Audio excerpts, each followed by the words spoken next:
Espíritu. Proclamación de la buena nueva de nuestro Señor Jesucristo, según San Mateo. Gloria a ti, Señor. Cuando Jesús salía de Cafarnaúm, lo siguieron 2 ciegos que gritaban: Hijo de David, compadécete de nosotros. Al entrar Jesús en la casa, se le acercaron los ciegos y Jesús les preguntó: ¿creen que puedo hacerlo? Ellos le contestaron: sí, Señor. Entonces les tocó los ojos diciendo: que se haga en ustedes conforme a su fe. Y se les abrieron los ojos. Jesús les advirtió severamente que nadie lo sepa. Pero ellos, al salir, divulgaron su fama por toda la región. Palabra del Señor. Gloria a ti, Señor Jesús. Por la lectura del Santo Evangelio, sean perdonados nuestros pecados. Amén. A ver, sentados. Una de las cosas que nos cuesta trabajo manejar y enfrentar es el miedo. El miedo puede ser muy positivo porque nos protege, ayuda a conservar la vida, pero también nos impide vivir. Y una vida, no me refiero en donde se arriesga tontamente, como esos deportes extremos que les llaman, que arriesgan la vida solamente por sentir la adrenalina. ¿Sí? Hay una droga que producimos nosotros. Bueno, es una sustancia, no es droga, es una sustancia, pero que se vuelve uno adicto a la adrenalina, ¿no? Y necesitan sentir la tensión y enfrentan ese miedo, pero esa es una manera muy tonta de vivir, pero bueno, hay gente que así vive. Pero yo me refiero al miedo, el miedo a sufrir, el miedo al dolor, el miedo al perder, el miedo a la soledad, el miedo al ataque, al rechazo. Y toda nuestra vida, desgraciadamente, a veces la centramos en la manera de cómo evitar esto, porque no quiero sufrir, me da miedo esto, me da miedo lo otro. Y dice un refrán: el valiente vive hasta que el cobarde quiere. Y aquí no se refiere a otro. O sea, tú vas a ser cobarde hasta que te decidas ser valiente. Y la valentía no está en la ausencia del miedo, es en la conquista de nuestros miedos, en el enfrentar esa realidad para poder evitar todas esas situaciones en donde nos vivimos como encarcelados, sometidos a lo que el mundo nos presenta que hay que evitar, ¿sí? Compartiendo una persona que está en agonía y que está sedada porque tiene mucho dolor. Y entonces yo les dije: no le están ayudando.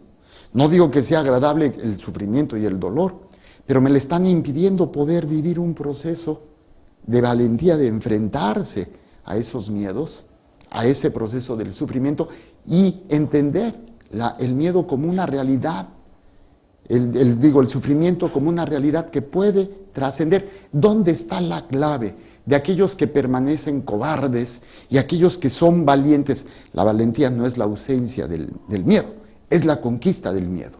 ¿En dónde está esa valentía? ¿En dónde está? En descubrir precisamente la luz, la salvación, la fe en Cristo Jesús. Esa experiencia que hace que los jóvenes verdaderamente no tengan miedo. Ya no es el miedo, o que venzan esos miedos, ya no es de que van a dejar de sentir preocupaciones, situaciones tensas o situaciones en las cuales quisieran salir corriendo, pero tienen el valor, tienen el coraje para enfrentar y decir: yo le voy a entrar, no voy a permitir que esto me domine. Nuestra vida está dominada por ese miedo. Nuestra vida está centrada en ese miedo. Y el miedo nos hace ciegos, nos hace sordos, nos hace tontos. La fe, la esperanza, nos vuelve esa vida. Jesús les pregunta a estos jóvenes, ¿no? ¿Creen que puedo hacerlo? Sí, Señor. Les devolvió la vista, la vista física, pero no eran capaces, no entendieron, no eran capaces de ver verdaderamente a Jesús. Ya veían todo, pero no veían a Jesús. ¿Cómo sabemos que no lo veían? Porque no entendieron lo que Jesús les dijo, o no quisieron entender. No le digan a nadie, severamente les digo, y ahí fueron de chismosos.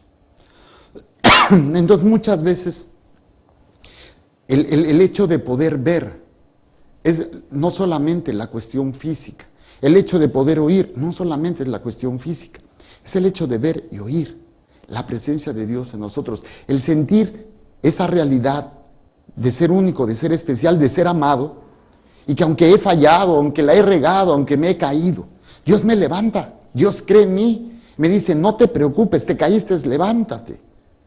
Entonces, cuando encuentro en Jesús esta misericordia, encuentro en Jesús este amor por mí, ¿a quién voy a temer? Si el único que me puede juzgar me perdona, ¿a quién le voy a tener miedo? Y ahí es cuando enfrento todas estas realidades. El Señor es mi luz y mi salvación, ¿a quién voy a tenerle miedo? El Señor es la defensa de mi vida. Y no se refiere a una vida física, se refiere a una vida eterna, a la vida espiritual, ¿sí? A la vida en donde soy capaz de poder encontrar. Por eso, en la primera lectura, se refiere a lo que Jesús viene a hacer, pero muchos se quedan en una cuestión física. Van a oír los sordos, van a ver los ciegos, pues sí se da eso. Pero esa es la primera parte, una parte muy pequeña e insignificante. Porque no todos los ciegos eran sanados, no todos los sordos serán sanados, pero sí todos los ciegos y sordos del alma pueden ser sanados. Dicen, en aquel día los sordos oirán las palabras de un libro. Los ciegos verán sin tinieblas ni oscuridad. Se puede tomar refiero, y sí es en un aspecto literal, pero en un aspecto todavía mucho más profundo, que ese es lo más importante. La capacidad de poder ver y poder escuchar esa presencia de Dios. Los oprimidos, ¿cuántos tenemos esa realidad de que nos sentimos que ya no podemos, que ya no aguantamos, nadie me quiere, mis padres no me quieren, mi marido no me quiere, me siento oprimido? ¿Por qué? Porque no me siento pleno. Tengo miedo de todo, me da inseguridad todo. Y de alguna manera, pues me vuelvo un rebelde sin causa, porque realmente la causa por la cual nos volvemos rebeldes, pues ni siquiera es una causa real. Todo está generado por ese miedo. Dice, ya no habrá, los oprimidos volverán a alegrarse en el Señor, y los pobres en el Santo de Israel, porque ya no habrá opresores, y el principal opresor es uno mismo, es el pecado, es el sentimiento que nos aborda y que nos sobrecoge y que nos hace arrastrarnos, que nos destruye literalmente. ¿Sí? Ya no habrá altaneros, ni mucho menos, serán aniquilados los que traman iniquidades, los que con la palabra echan la culpa a los demás, esos que les gusta señalar, juzgar, culpar, no, o sea, ya no habrá nada de eso. Cuando una persona aprende a ver y a escuchar de esa defensa, esa presencia de Dios en sus vidas, nada de esto sucede. Es maravilloso descubrirlo, ¿sí? Dice, ya no se avergonzará Jacob, ya no se demudará su rostro, porque al ver mis acciones en medio de los suyos, santificará mi nombre. Ver las acciones de Dios en nuestras vidas es el poder más grande que Dios tiene en nosotros para transformarnos. Pero repito, el miedo no nos permite ver eso. Satanás nos tiene atrapados. Si no es con el miedo, es con el placer, es con el odio, es con todo lo superficial que a veces se convierte en nuestras vidas. Y nos tiene atrapados. Y el Señor viene a liberarnos. Por eso, ¿qué es lo que el católico aprende a vivir? Y dice el Salmo, lo único que pido, y lo dice 2 veces, lo único que pido, lo único que busco, es vivir en la casa del Señor toda mi vida. Y no se refiere que se vengan de monjas o de padrecitos, que no está mala la idea. Ahí tengo 4 candidatos que ahorita, terminando aquí, ya los voy a hacer frailes y monjas. No se trata de dejarlos aquí que se metan. La casa del Señor eres tú mismo, pero que habite Dios en ti. Entonces, o sea, habitaré en la casa del Señor toda mi vida. Donde quiera que yo vaya, el Señor está conmigo. Él es mi defensa, Él es mi escudo. Habitaré en la casa del Señor. Qué hermoso es llevar a donde tú vayas esa presencia de Dios, porque tú eres esa casa, tú eres ese templo. Dice, para disfrutar las bondades del Señor y estar continuamente en su presencia. ¿Sí? La bondad del Señor espero ver en esta misma vida. Ellos, los que sanó Jesús, no vieron la bondad de Jesús, vieron a un milagrero, vieron a uno que tenía poderes. Miren, aquí están curando, corran, y ahí van de babotas. Ay, miren que acá están haciendo, y ahí van de babotas. Así no. Recuerdo cuando la 3 de octubre empezaba y llegaban las misioneras de la caridad, con todo respeto, una labor muy grande. Y llegaron las monjitas, y ahí van toda la fila, ¿no? A comer, porque les daban de comer, pero los ponían a rezar mientras les daban. Y ahí los veías, según ellos, muy devotos rezando el rosario.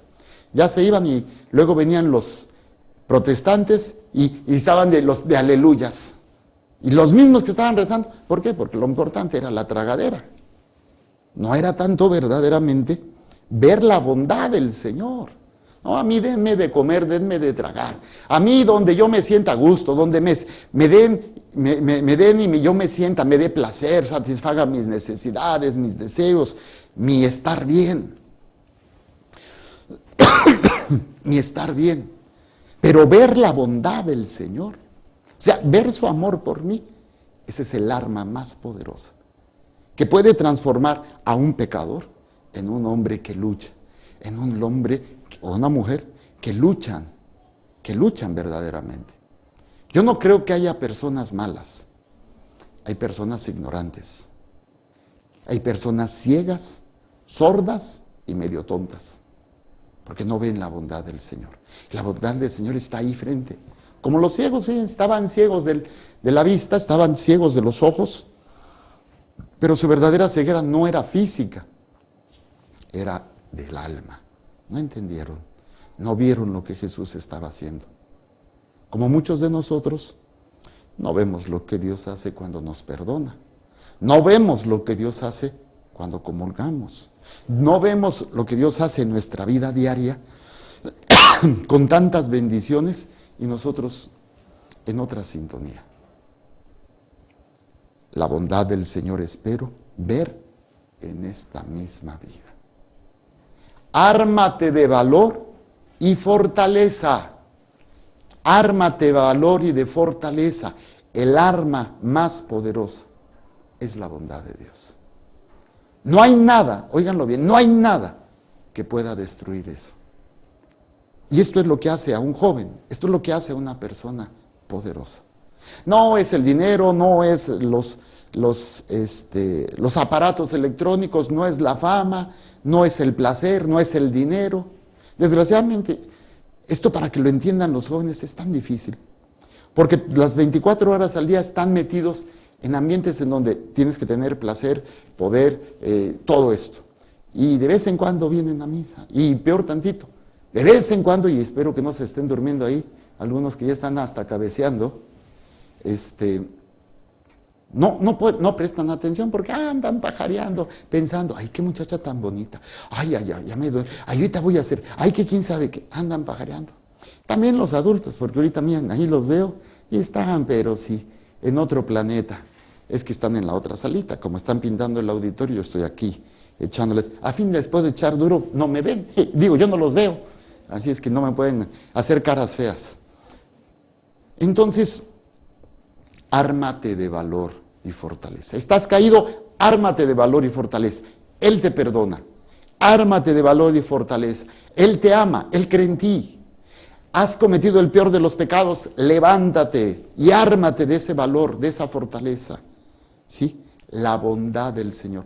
Qué hermoso es cuando uno se acerca al confesionario con la cola entre las patas. Me acuerdo una recitación de un programa que me encantaba de niño, El Chavo del Ocho. Imagínense, y entran así al confesionario.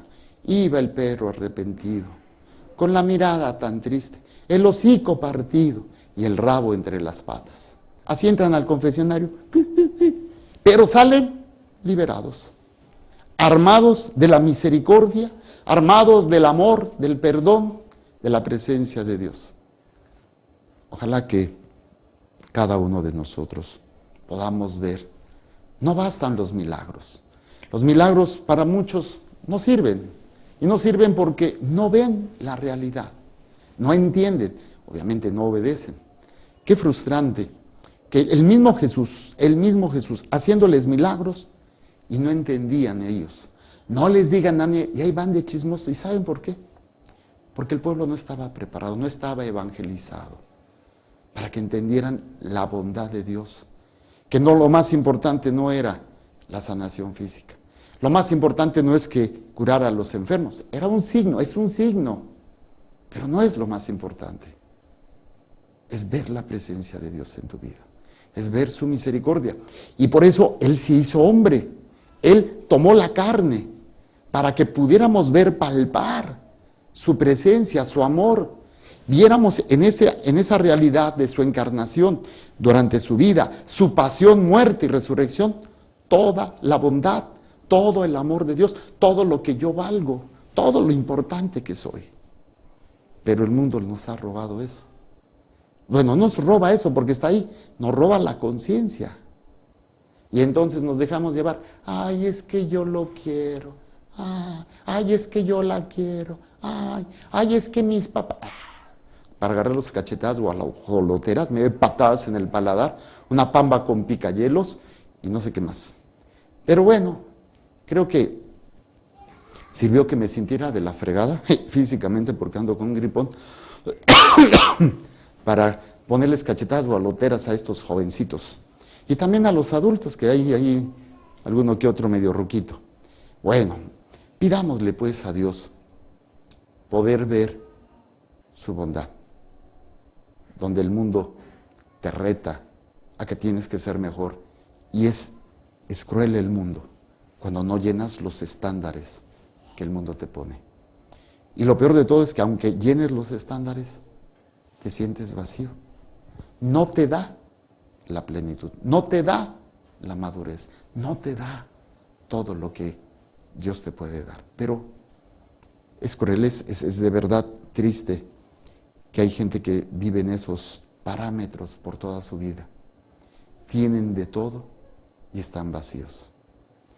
Y los que pues tenemos una posición no holgada, vivimos en la clase media o a veces clase baja o de plano fregada, y aspiran a, el sueño americano, la estupidez, la pesadilla americana. Ese no es un sueño, es una pesadilla. Pero te lo presentan tan atractivo. Al final de cuentas, ¿cómo fue el pecado de Adán y Eva? Pues una mentira. O sea, les presentó Satanás el sueño americano, el sueño de tendrás poder, esto es bueno, y ahí van de babotas, como ustedes comprenderán.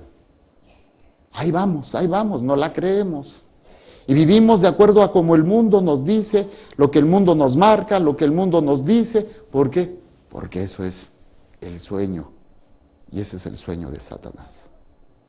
Y nosotros estamos viviendo el sueño de Satanás, que se convierte en nuestra pesadilla.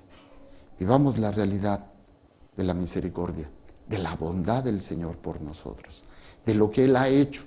Se ha hecho hombre, se ha encarnado, se ha hecho a un lado toda su divinidad para mostrarnos. Y termino con una frase muy sencilla. Haz la prueba y verás qué bueno es el Señor. Haz la prueba. Y esto es un reto para los jóvenes, también para los ruquitos, pero especialmente a los jóvenes. Hagan la prueba. Si ya probaste el alcohol, si ya probaste las relaciones sexuales, si ya probaste tantas estupideces, haz la prueba.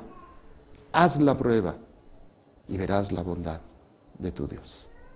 Y entonces sí, ¿a quién temeré? Dice el Salmo. Dice bien. El Señor es mi luz y mi salvación. ¿A quién voy a tenerle miedo? El Señor es la defensa de mi vida. ¿Quién podrá hacerme temblar? Lo único que pido, lo único que busco es vivir en la casa del Señor toda la vida, para disfrutar de las bondades del Señor y estar continuamente en su presencia. La bondad del Señor espero ver en esta vida. Ármate de valor y fortaleza, y en el Señor confía.